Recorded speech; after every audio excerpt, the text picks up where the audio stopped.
Hi, it's James here today. I used to work at this motel on Huron Line in Windsor, Ontario, Canada. I'm not mentioning the name. They added a pool in the facility about a year and a half ago, and the cement was all cracked and it was leaking, and they had to fix it. So I worked there about a year, and nothing got done. And that was their main attraction, the pool. People would bring their kids, swim in the pool. And it's been a year and a half.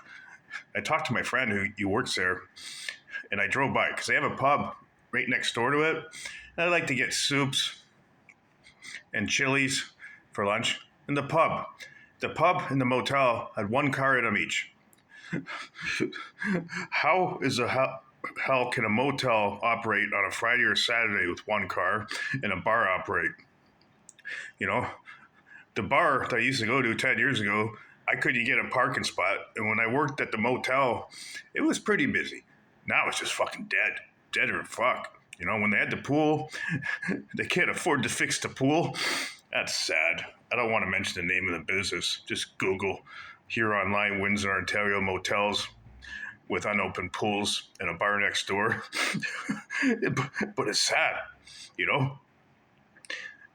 To have a motel where you can stay and have a nice swim and not have to drive to a pub, have a couple beers, that's the bomb. Pristine location. And I worked at another motel out here online. They had a pool and a hot tub, and that was a selling feature. And the beer store was a 3-minute walk on here online, and I worked there. It was fun at lunch. I'd take my half-hour lunch. You know where I went? I said I was going to Taco Bell.